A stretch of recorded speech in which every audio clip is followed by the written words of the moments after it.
हाँ, तो अभी हम चिरकुंडा में है, जो कि चिरकुंडा में एक नटराज फैक्ट्री है। उसमें मजदूरों का शोषण, मजदूर का काम का दाम नहीं मिलता, तमाम मुद्दों पे बात करेंगे। जो शोषित वंचित पीड़ित है उसके आवाज़ के लिए यहाँ पे हमारे पास है समाज सेवी रंजीत रवानी जी।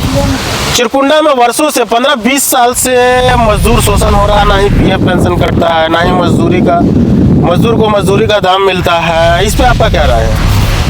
ये बात में बिल्कुल माइक थोड़ा ऊपर उठा लीजिए। ये बात में आपकी बिल्कुल सच्चाई है कि यहाँ जो नटराज फैक्ट्री है इसमें वाकई में ही यहाँ मजदूरों का शोषण होता है।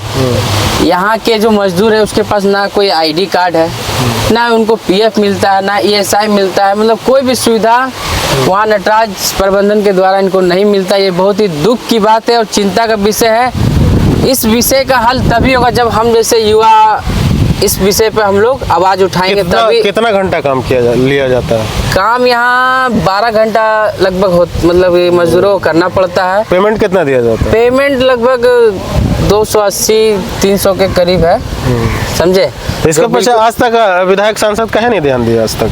ये पता नहीं, 15-20 साल से ये जो प्रबंधन है नटराज प्रबंधन, सुनने में आता है कि बहुत बड़ा सोर्स वाला मतलब कि मालिक है, जिस कारण यहाँ के जो भी विधायक हैं वो आज तक इस विषय पर कभी हल नहीं निकाल पाए हैं। मतलब कि कुछ दाल में काला है, सीधी सी बात जो है कि कुछ दाल में काला है। संसद महोदय ढुल्लू महतो जी आंदोलन किए थे यहाँ पे। जी। जब विधायक थे उस समय, तो क्या कुछ हुआ था?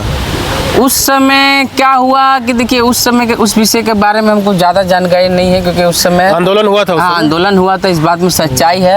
आंदोलन का परिणाम यही हुआ कि यहाँ जो लोकल मजदूर था उस पर केस हुआ, बेचारा। देखिए, एक चीज बता देना चाहते हैं कि यहाँ जो मजदूर कार्यरत मजदूर था उस पर तो केस हुआ, अभी उसका माँ पे, उसका बहन पे भी केस कर दिया गया। अगर मजदूर अपना हक के लिए लड़ाई लड़ा, अपना पीएफ पेंशन, न्यूनतम मजदूरी के लिए लड़ाई लड़ा, तो उसको केस कर दिया गया। और कल्पना सोरेन जी है, वो सदन में कह रहे थे कि मजदूरों को न्यूनतम मजदूरी मिलना चाहिए। लेकिन इस तरह का झारखंड में कई ऐसा फैक्ट्रियां हैं जिसमें आज भी मजदूरों को काम का दाम नहीं मिलता है।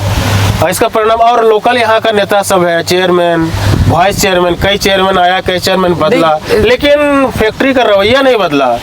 वो मजदूर का तकदीर और तस्वीर नहीं बदला। चेयरमैन बदला लेकिन मजदूरों का तकदीर और तस्वीर नहीं बदला। इसके पीछे साफ साफ कारण है कि दाल में काला है। जितना भी यहाँ चेयरमैन बना, जो भी विधायक बना, समझे, सब दाल में काला है।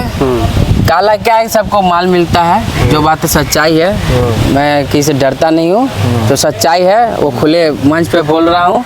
जहाँ भी बोलने का मौका मिलेगा सबको मालूम मिलता है। सबको मिलता है नहीं, लेकिन जो भी यहाँ पर आज तक मतलब हार्ड कोर जो भी नेता बना है, जैसे चेयरमैन हो गया, विधायक हो गया, सबके पास माल जा रहा होगा। इस बात में पूरी सच्चाई है। तो संसद महोदय को आना चाहिए। नहीं तो अगर सच्चाई नहीं रहता तो अभी तक यहाँ के मजदूरों को न्यूनतम मजदूरी दर मिलता, ईएसआई का लाभ मिलता, आई कार्ड, हर चीज मतलब सुविधा, हर चीज मतलब मिलता। संसद बनने के बाद यहाँ आना चाहिए, निरसा पे ध्यान देना चाहिए। निरसा में कई ऐसा फैक्ट्री है जिसमें न्यूनतम मजदूरी नहीं मिलता। चाहे आपका श्रमिक हो, श्रमिक में भी न्यूनतम मजदूरी नहीं है, आपका नटराज में नहीं है। कई ऐसा फैक्ट्री है जो निरसा में न्यूनतम मजदूरी नहीं मिलता। तो आपके सांसद समर्थक हैं अपना, तो सांसद महोदय को आना चाहिए ना। सांसद जी के ऊपर जो है ना भार जो बहुत सारा बढ़ गया है, थोड़ा समय का अभाव हो गया उनके पास, और जिस कारण से उनको समय नहीं मिल पा रहा। उसके लिए हम लोग हैं, उसके बदले हम लोग हैं पब्लिक मजदूर। कब तक आम आदमी का आवाज उठाने के लिए हम लोग हैं। आवाज तो और पब्लिक को यहाँ का चिंता करने की जरूरत नहीं है। सांसद अगर यहाँ अनुपस्थित है तो उसके बदले हम लोग आवाज। मजदूरों को न्याय की बात है, न्याय कब तक मिलेगा? मजदूर को न्याय, देखिए, होली के बाद हम लोग बहुत जोरदार आंदोलन करने जा रहे हैं। इसका रूपरेखा भी हम लोग तैयार कर रहे हैं। बहुत जोरदार आंदोलन होगा जो मजदूरों को हक दिला के ही खत्म होगा। चलिए, बहुत बहुत धन्यवाद। तो हमारे साथ थे रंजीत रवानी जी। बाकी बात आप लोग क्या सोचते हैं, जो निरसा विधानसभा के अंतर्गत या पूरा झारखंड में न्यूनतम मजदूरी मिलना चाहिए कि नहीं मिलना चाहिए, मजदूरों को काम का दाम मिलना चाहिए कि नहीं मिलना चाहिए, और ये मैथन श्रमिक और नटराज फैक्ट्री जैसा जो वर्षों से शोषण हो रहा है मजदूर, उसको न्याय मिलना चाहिए कि नहीं मिलना चाहिए, आप लोग कमेंट करके जरूर बताइएगा। आप देख रहे हैं तो सोनी डिजिटल मीडिया, सचिन की रिपोर्ट से।